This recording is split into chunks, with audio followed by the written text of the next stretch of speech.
Hello বন্ধুরা, কেমন আছো সবাই? নিশ্চয়ই ভালো আছো। আজ সবাইকে জয়গুরু। আজ শুক্রবার, আমার জন্মদিন। তো জন্মদিন উপলক্ষে আমাদের দুপুরের খাবার ডাল, শাক ভাজা, সয়াবিন তরকারি এগুলোই করা হয়েছে, যেহেতু আজ ভেজ আমাদের। তো বিকেলবেলা পার্টি আছে, বাইরে যাব। তো আমরা এসে গেছি এখন বাইরে একটা রেস্টুরেন্টে। আমরা ফ্যামিলিরাই মিলে এখানে গেট টুগেদার হবে আর কি। এখানে আমরা এসে সব বসে গল্প করছি, আরও আসার বাকি আছে কয়েকজন।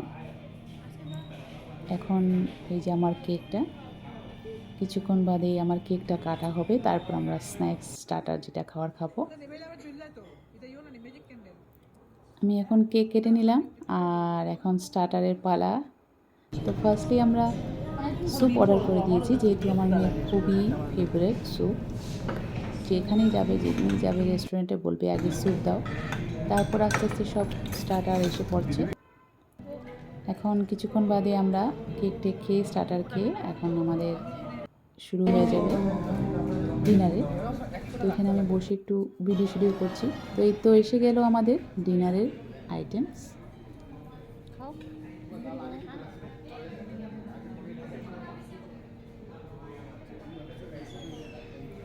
এখানে আমরা সবাই মিলে খাচ্ছি। অ্যাকচুয়ালি বার্থডে মানে জন্মদিন তো হয়েছে, এটা একটার জন্য পার্টি দেওয়া হচ্ছে, কিন্তু সবে একসাথে যখন ফ্যামিলিরা মিশে খাবার দাবার হয় খুবই ভালো লাগে।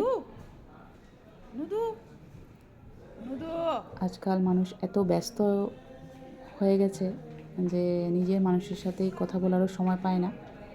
যাই হোক, একটা ওকেশনের উদ্দেশ্যেই হোক, আমরা সবাই একসাথে বসে খাবার দাবার করেছি।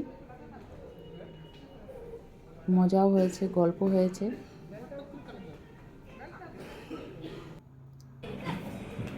আর টুকটাক গিফটও পেয়েছি, যেটা আমার মেয়েও আমাকে দিয়েছে, বলছে পরে খুলতেই হবে। তো ঘরে গিয়ে খুলবো। এখন ঘরে এসে গেছি। ঘরে এই যে আমার গিফট আইটেমস, আর এই কার্ডটা গিফটটা আমার মেয়ে ঘরে চলে যাবো। যেটা মেয়ে বললো যে এখনই খুলো, দেখাবো তোমাদের। খুলছি। আমার মেয়ে একটা পারফিউম দিয়েছে, ওর পাপাকে সকালবেলায় বলে রেখেছিল, তো খুবই ভালো লেগেছে। তো আজ সারা দিন খুবই ভালো কাটলো সবার সাথে মিলে। তো আজ এই পর্যন্ত রইল, আবার দেখা হবে। আজ আসি, টাটা। আর হ্যাঁ, বলতে ভুলে গেছিলাম, লাস্টলি এটা দিয়েছে আমার হাজব্যান্ড ফর বার্থডে পারপাস। এই গিফটটা খুব দারুণ লেগেছে। তো টাটা।